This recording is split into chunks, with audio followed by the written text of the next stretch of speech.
Out of the ashes, you will rise. If you feel sad, lost, depressed, finances are in the gutter, social life, you're lonely, out of the ashes, you will rise. Here in my garage, invest in yourself. Always be curious. Don't be a cynic. Sleeping on a couch in a mobile home with only $47 in my bank account. When everything's burnt to the ground, when you're sad, lost, and depressed, and everything's at rock bottom, you get to rebuild the exact and precise way you want the damn thing rebuilt.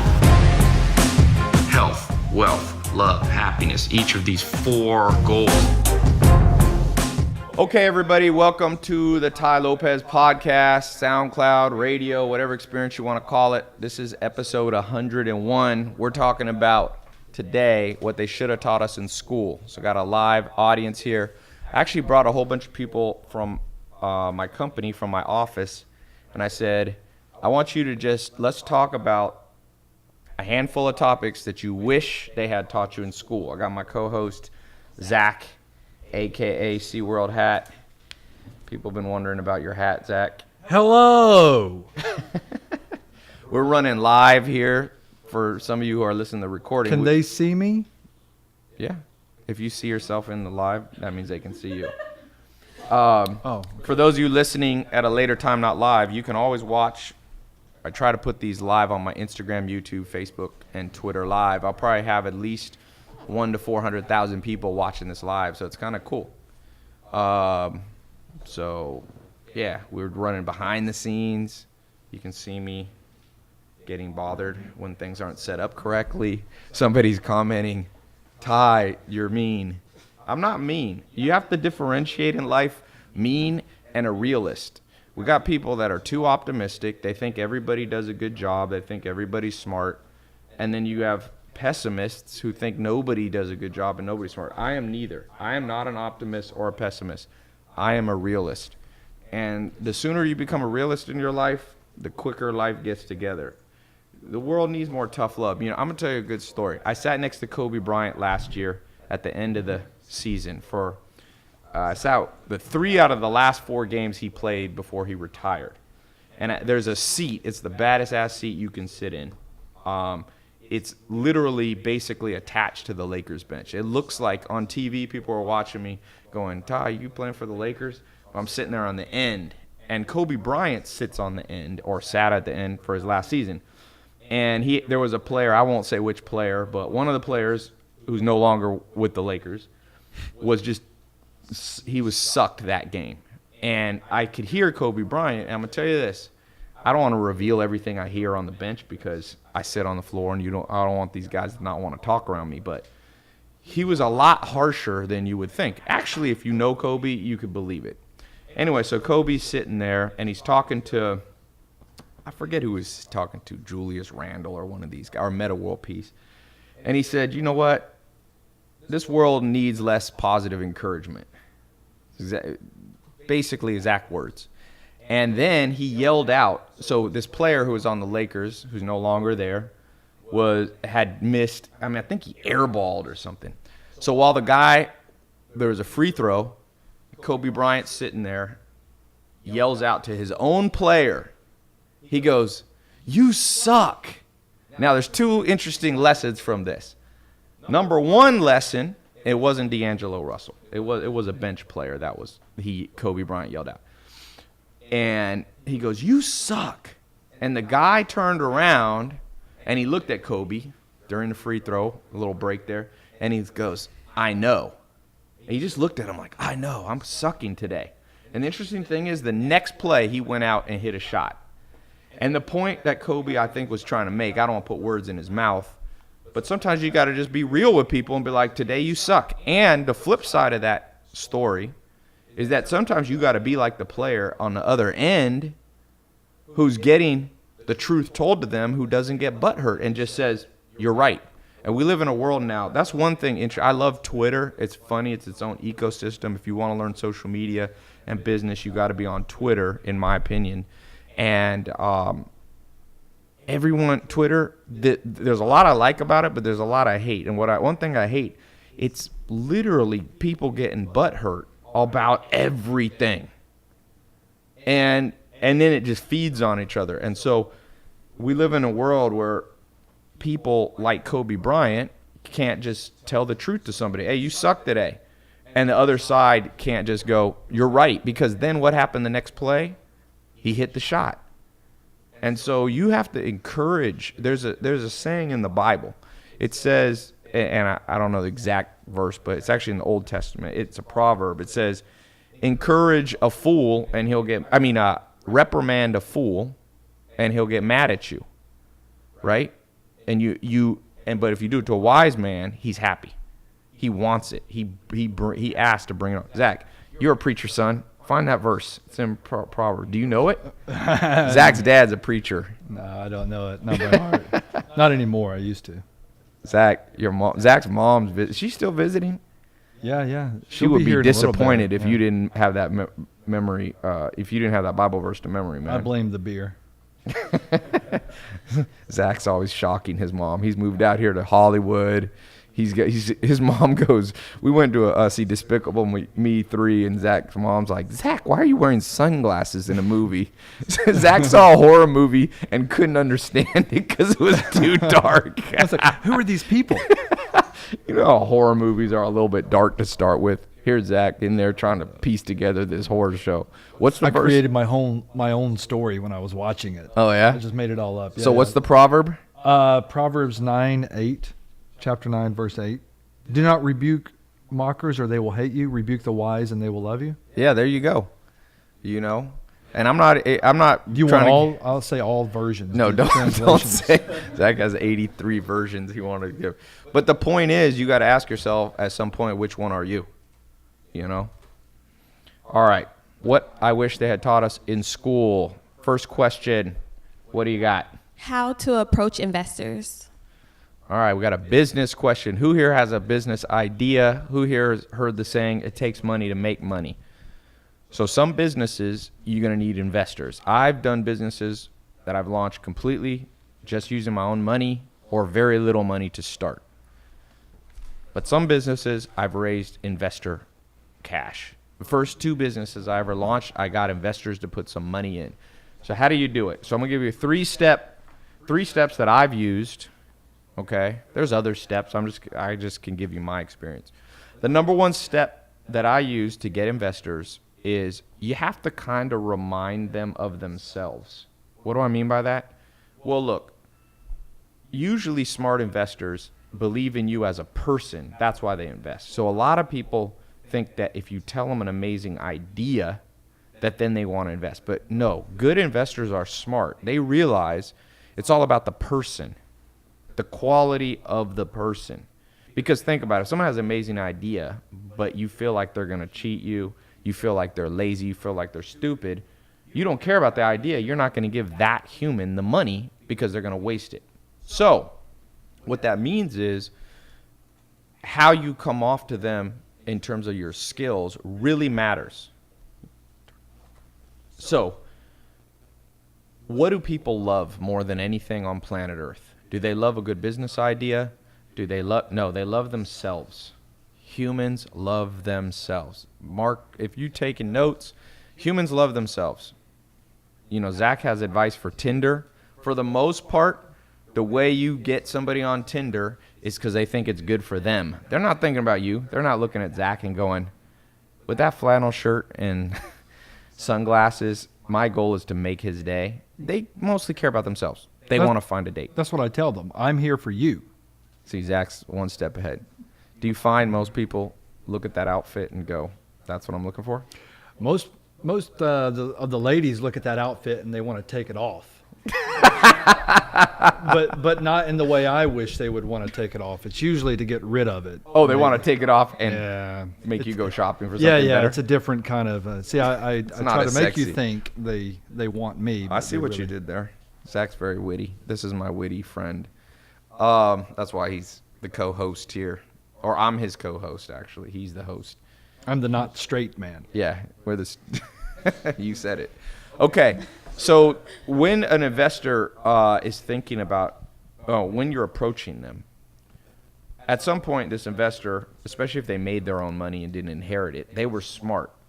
They were they had that gleam in their eye. They were hungry. They were ambitious.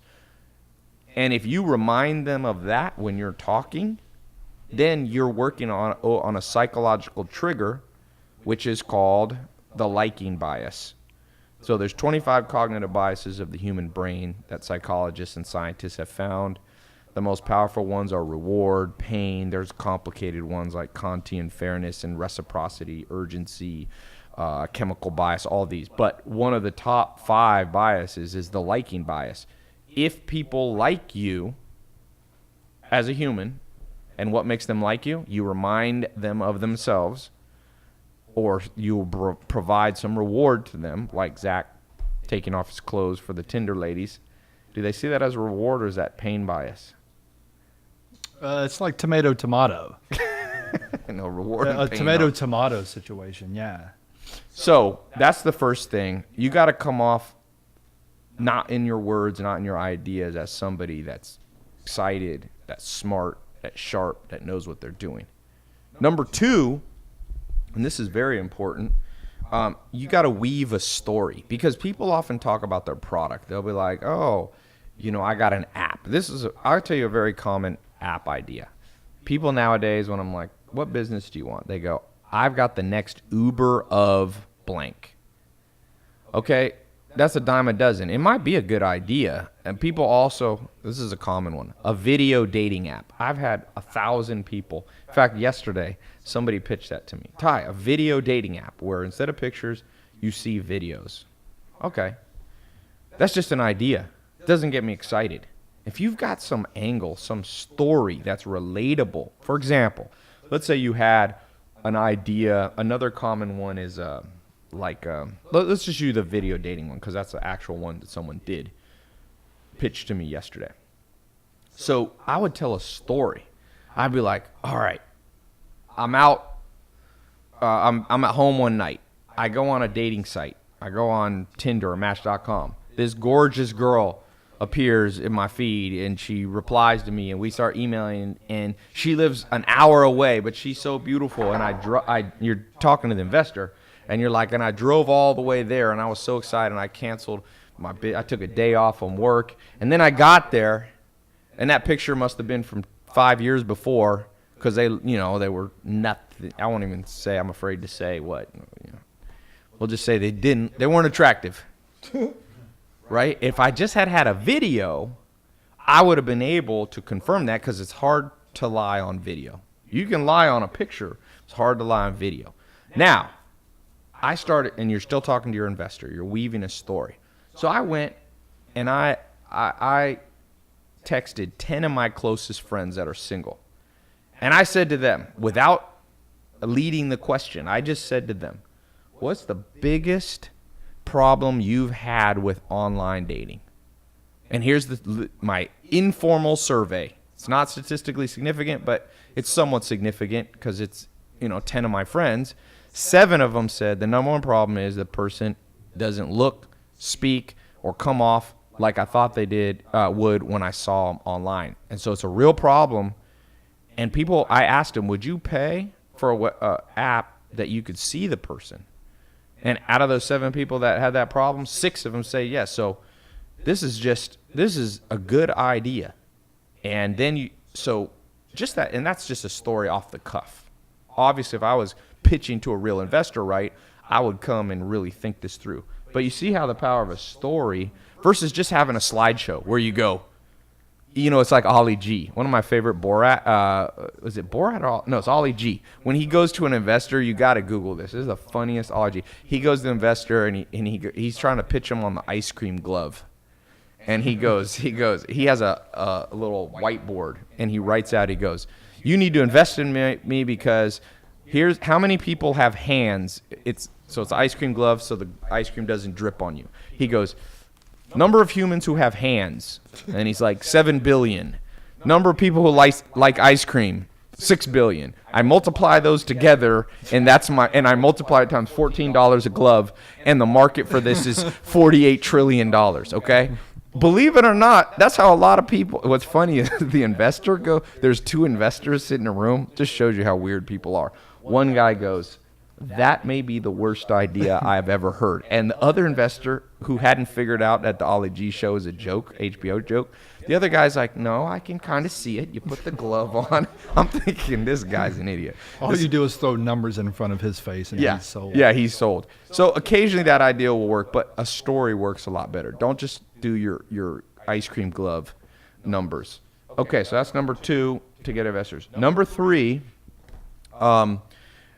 start with people you know, because trust is built over time. If you go to I see people pitching all people that they've never met. Now, you might be like me and you grew up not knowing anybody who had much money, but at least then go after friends of friends at least, okay? Because if you go, it's harder if you don't. Now, if you already have a track record with investors investing in you, it's much easier. But I'm assuming this is a first-time thing for you. So try to go to friends of the family and their friends. They call it your circle of influence. Try to go 2 deep maximum. Okay? That's a great question. We're talking about what they should have taught us in school. We just talked about investors. Next question from our live audience. Say your name, what you do. These are people who work for me today. I invited from the office. Hey guys, I'm Alex. I'm part of the marketing department here with Tai Lopez. And something that I wish they would have taught us in school is how to do your taxes. What's the best piece of advice with that? That's a good question. We're talking about practical. On this session, I do different podcasts. This one's all practical stuff they should have taught us in school. If you're listening to the podcast or if you're listening on SoundCloud, welcome. Let's get into this. Here's the deal with taxes. You know the old saying, the only thing sure in life is death and taxes. There's other things that you're sure of too besides that. Death, taxes, somebody in life will betray you. Rejection, pain. That Zach's Tinder account will be funny to log into and read through.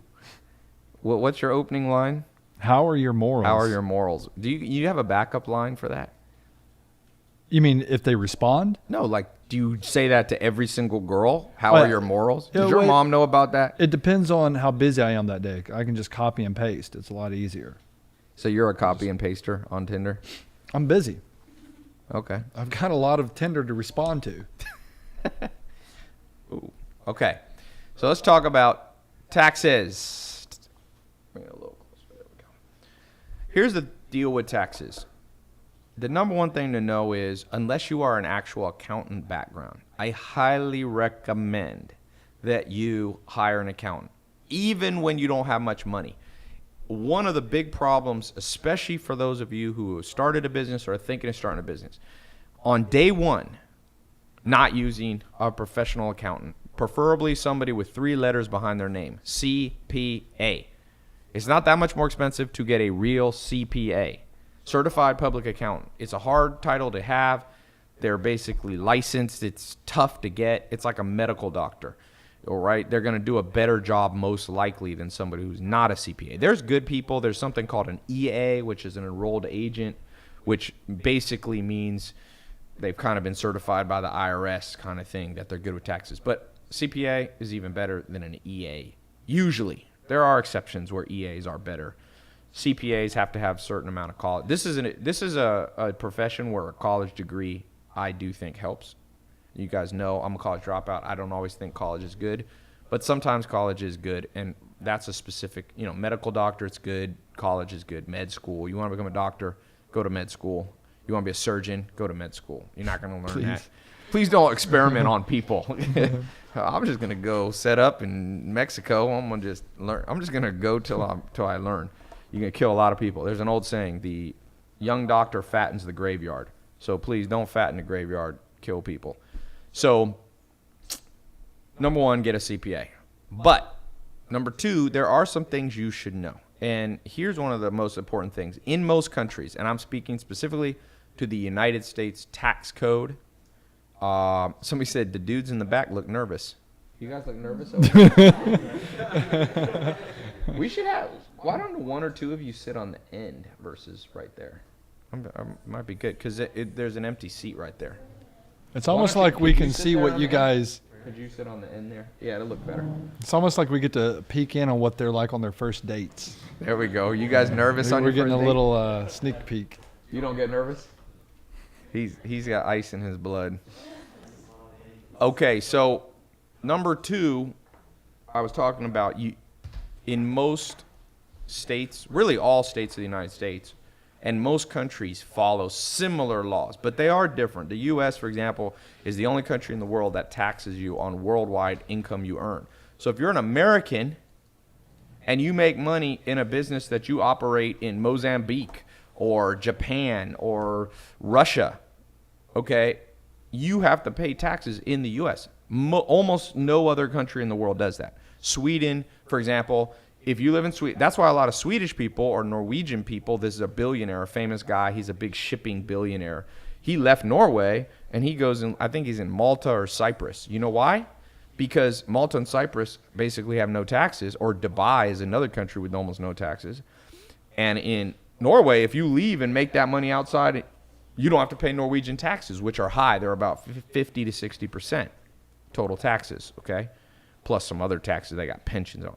In America, that won't help you. Now, yes, there are American corporations that get around the U.S. tax code by setting up offshore companies. If you're a C corporation, there's more power to do some of this.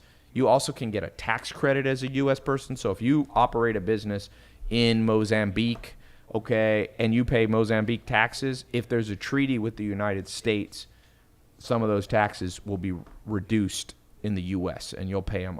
But, so that's the bad news if you're an American citizen, or the good news if you're not an American citizen.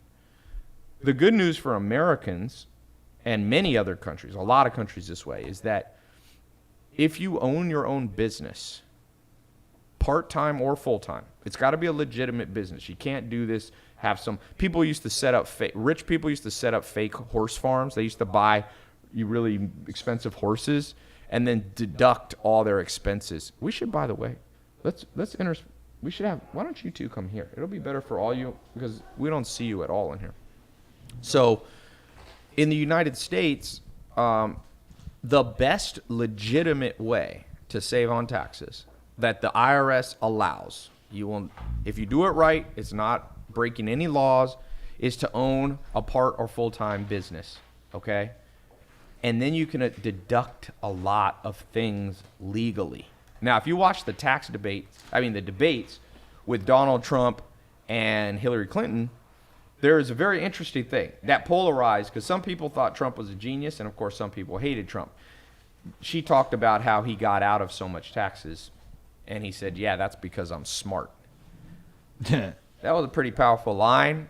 Love him or hate him, on that specific point, the question is, do you want to pay more taxes than you legally have to?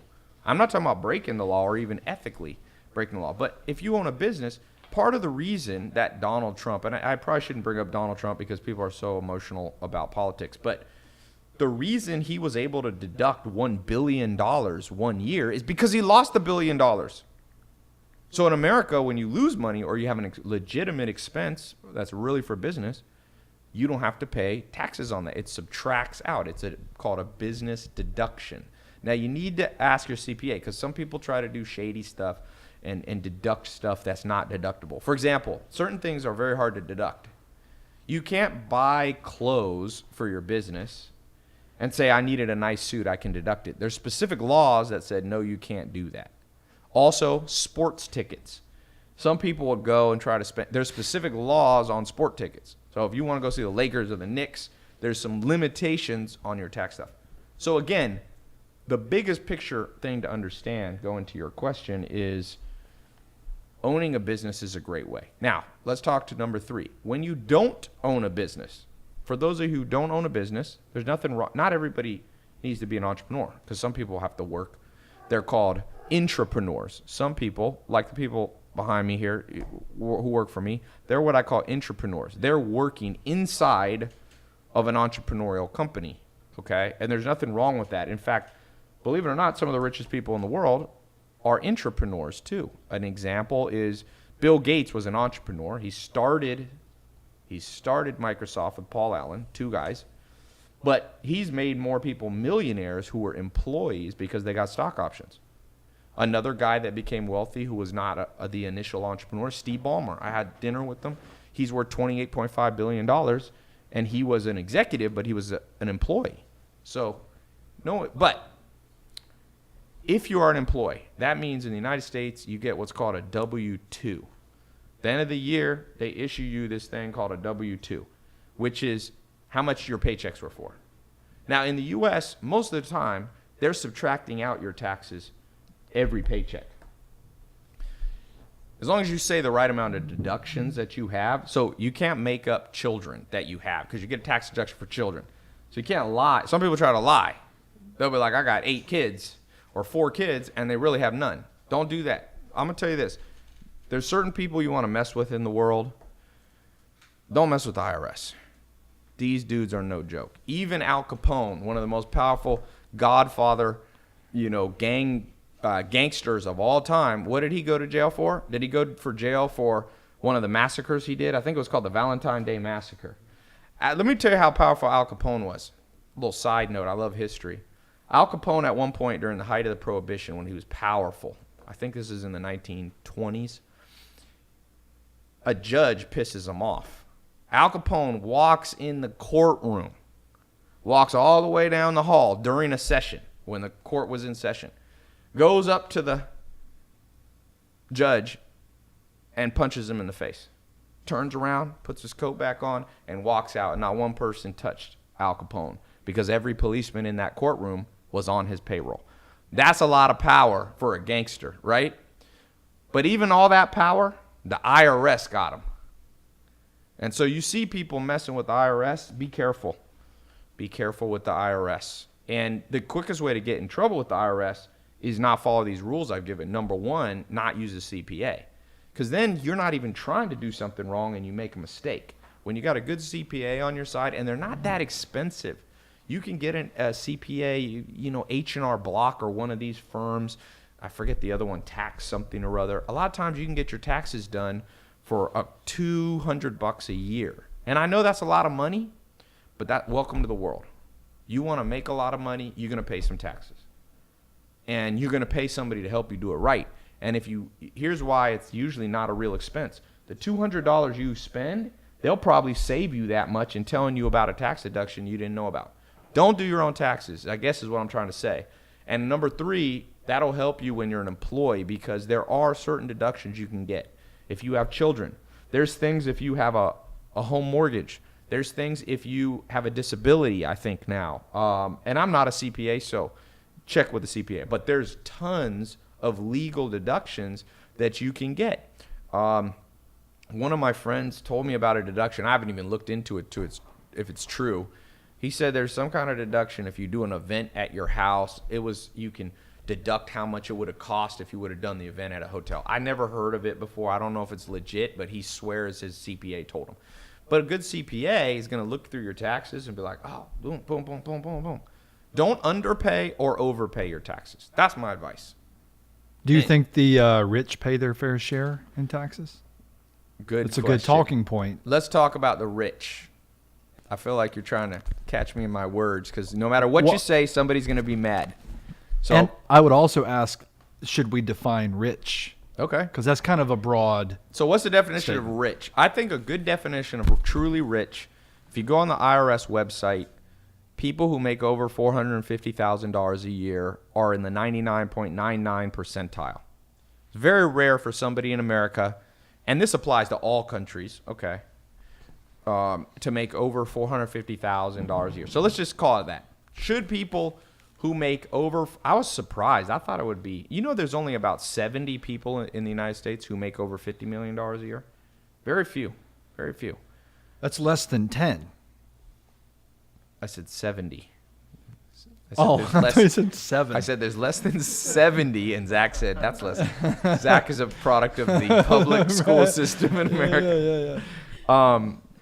So should people who make over $450,000 pay more taxes? Here's the truth about it, which is going to hurt some people's feelings, but I seem to not care if I hurt people's. I mean, I try not to hurt people's feelings, but I told you at the beginning that I'm a realist. I'm not a pessimist or an optimist. Here's the realistic thing. Even if you got Bill Gates to put all his money, spread it out. And he just says, I give all my money to Americans. So let's just say he has $100 billion. We're going to do a math question. I'm going to give away Beats by Dre to whoever comes up with this math. There's 350 million Americans. If he gave away 100 billion, how much would it go to each person? I need to do the math myself on my head. Let's just say, yeah, I think I know it already, but My calculator cuts off at 100 million, so I'm not going to be able to do this. somebody said 3.5 billion. No, I can tell you that's wrong. It's very easy to do it. 3 times 350 is a billion. And then you multiply that by 100. So the answer is 300. Confirm my math. You can do it in one cool little trick for you guys. Go to your Chrome. If you use Chrome as your browser, the top where you type in the URL of the address of the website you want to go into, it's also a calculator. So just divide 100 billion, 100 with 9 zeros, by 3, let's just call it 350 million. 350 and then 6 zeros. Am I right on this? I did it in my head in a couple seconds, so I could have made a mistake. Just $300. So let me ask you, would it change the whole world? Would it really help America? Would it fix poverty in America for Bill Gates to give away every penny that he has? No, it would only give people $300, which is not bad. It'd be great. Everybody here would be happy to have $300.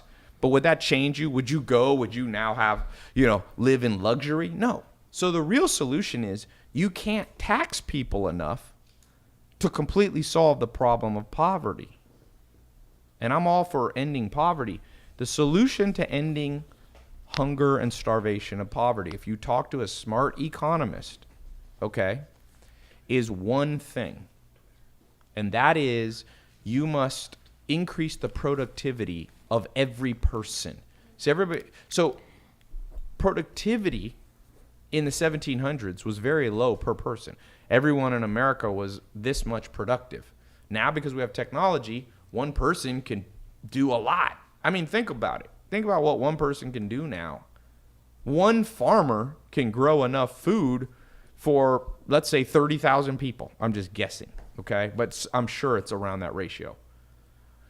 Easy. You look at a grain farmer sitting in a tractor nowadays in Iowa running a big a combine gathering wheat, harvesting wheat for bread.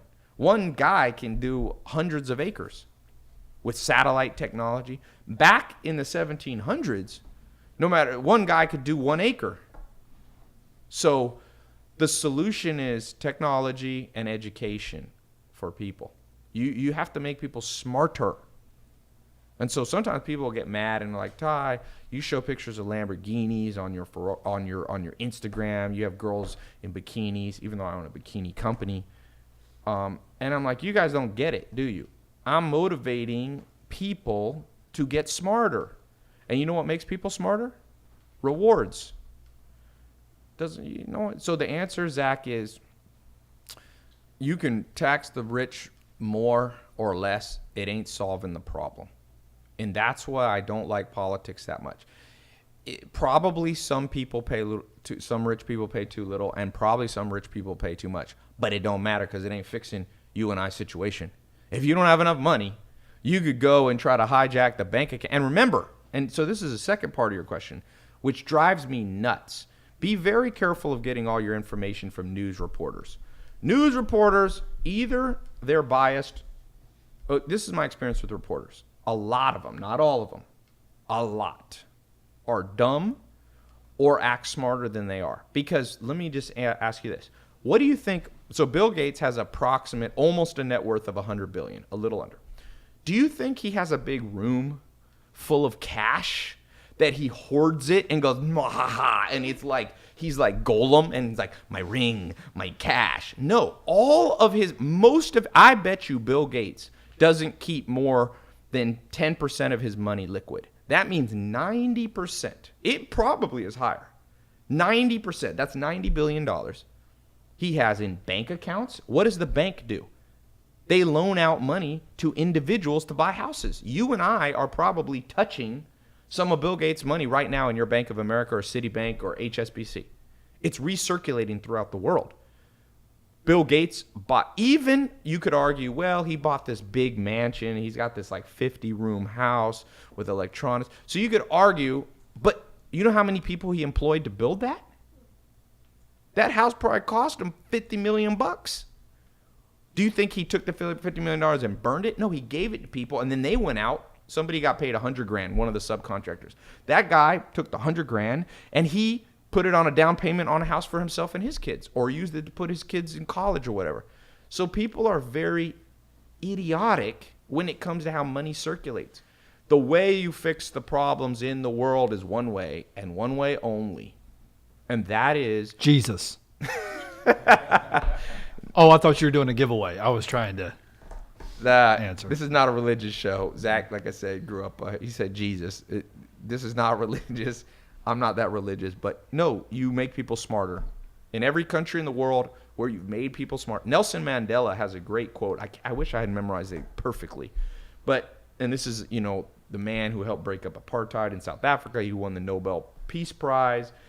And he said, education is what took a kid from, because he was born in a village in like a very primitive upbringing. And he said it's what took a kid from a small village and made him the leader of a nation. So you got to know stuff. That's the solution. I'd rather, instead of arguing whether you're going to take 36% or 30, because here's the truth also, Zach. Everything is not black and white. If you tax the rich more, there are some huge advantages. More money will be available to give, let's say, to the poor. But does anybody know this law of physics? For every action, there is an opposite and equal reaction. So I'll give you an example going back to Tinder with Zach's story. If you take a picture of you that doesn't really look like you, it's one of those pictures you were at your absolute best, right? Like we all have that picture where you're like, damn, why don't I always look like that? If you post that to your Tinder or your Match.com, you will get a reaction. What's the reaction? You will get less or more dates. You can get more. But every action has an opposite and what? Equal reaction. When you show up on that date and that girl or guy is expecting, Ryan Gosling and freaking Adriana Lima, and you come in looking like Humpty Dumpty, or Zach, what's the reaction you get? You go home alone. And so same with taxes. If you just say, never tax the rich, let the rich have as much money as they want.